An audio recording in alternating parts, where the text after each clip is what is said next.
What is going on, you guys? Steve with the video for you today. So today we're going to do a VR video. A video response is going to be to Clint Swingaway Sports. So what he wants to know is who we would vote for the Hall of Fame, whether it was a committee or the writers.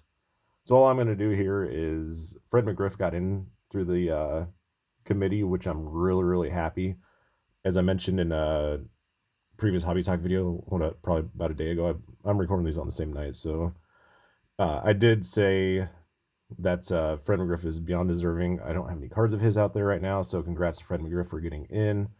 Now, what he wants to know is he would vote for, and of course McGriff, who got in already. But over here we got Kenny Lofton.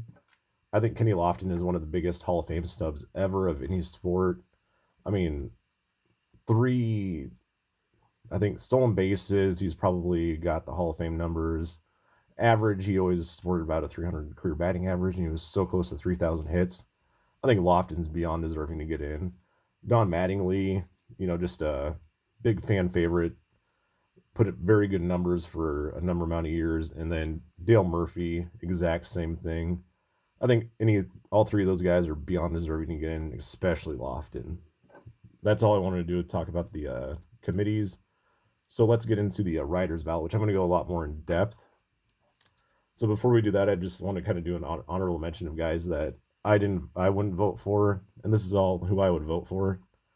So Jacoby Ellsbury, I wouldn't vote for him, but love Jacoby Ellsbury, even though he was an injury list like no other, and I can't stand those guys. But I think Ellsbury just had so much raw talent. Houston Street. What's really interesting with Houston Street is he's probably not going to get any votes, but he's 20th all time in Major League Baseball saves. And that's really interesting because Raleigh Fingers had 341 saves and Houston Street was at 324. But I guarantee you probably won't even get one vote. That's just how it is with these writers. Here's J.J. Hardy. I really liked him for many years with the Orioles. He finally came along later in his career, probably too late. But I always liked watching him. Mike Napoli. Always liked him too. Big Boston Red Sox fan favorite and just kind of a beast. Last but not least, Jason Worth. I wouldn't vote for these guys, but I really like watching these guys during their, kind of their peak. So let's move on to the guys I would vote for. Here we got Scott Rowland. And what I'm going to do is I'm going to say, as you guys know, I'm a bottom stats kind of guy. I don't get into the advanced stats and all that kind of nonsense. But one thing I've kind of realized is as the years progress in baseball, you just kind of got to lower the standards. Like the 3,000 hits was always like a guaranteed locked in the Hall of Fame, 500 home runs, stolen bases, et cetera, et cetera. So what I've kind of noticed is a lot of these guys just spent so much time on the injured list, and they're just never going to, hit those giant milestones that writers want them to hit. So you just kind of got to lower the standards, which is really unfair to the players of the past. But anyways, here's Scott Rowland. So Scott Rowland had a 281 career batting average, 2,077 hits, 316 home runs, 1,287 RBIs, a 7-time All-Star, 8-time Golden Glove Award winner. He was National League Rookie of the Year, and he also won a World Series. And again, a fan favorite out there for the Phillies for quite a while. So yeah, I would vote for Rowland, and these are not in any particular order. Next one I got on the list is Todd Helton. Try to get that glare out of there a little bit. So Todd Helton had a 316 career batting average, 2,519 hits, 369 home runs, 1,406 RBIs. He's a 5-time All-Star and a 3-time Gold Glove Award winner and a 4-time Silver Slugger Award winner.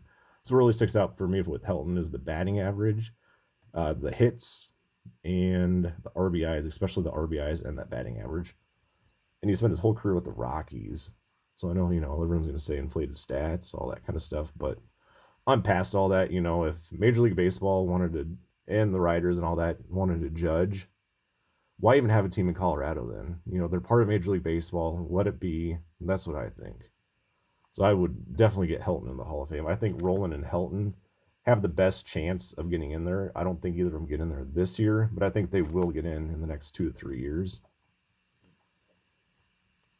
Next, Billy Wagner. So Billy Wagner had a 2.31 career ERA, 1,196 strikeouts, 422 saves, a 7-time All-Star, and he's 6th all-time in the save list. I have no idea why Wagner is not in there yet.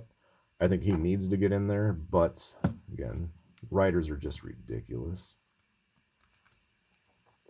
How can you not be in there? Interesting guy here too is Andrew Jones. So Andrew Jones is just, when he started off his career, just amazing, great. But I'm trying to rush through this a little bit.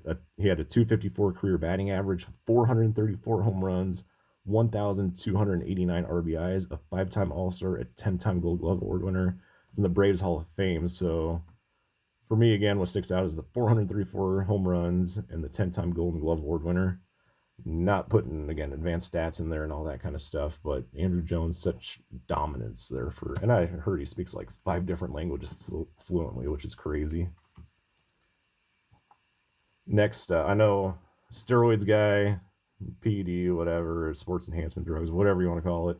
Alex Rodriguez, 285 career batting average, 3,115 hits, 696 home runs, 2,086 RBIs, 14-time All-Star, 3-time American League MVP, 10-time Silver Slugger Award winner. So, oh man,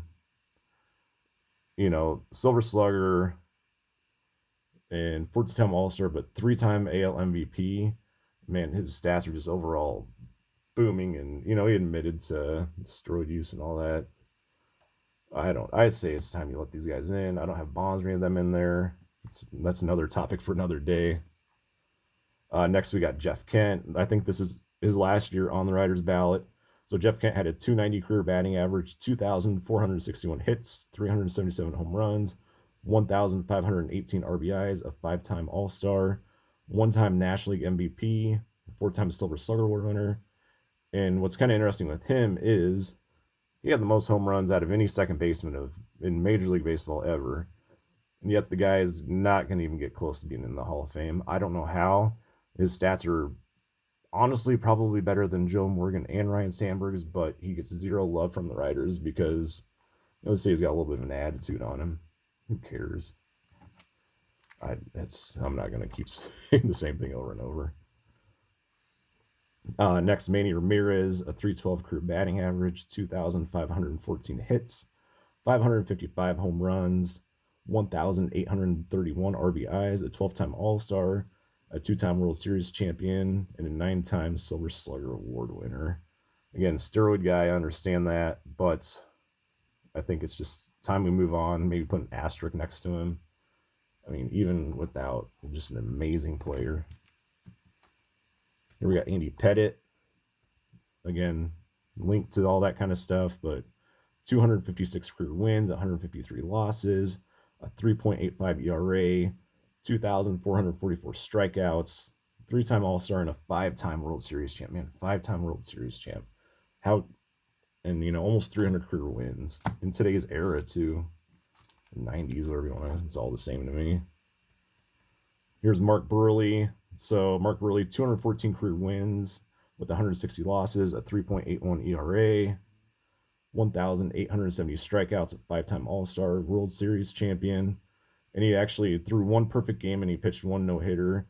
But what's really interesting, I think he should get in for being a modern day pitcher and having 215 career wins, 14. He's a speed pitcher. He doesn't jack around. He gets the job done when he's out there on. There's an interesting video out there. Mark really is probably the fastest modern day pitcher ever to get through a game. It's ridiculous. I think he should get in the Hall of Fame just for that, with how these players just drag the game out.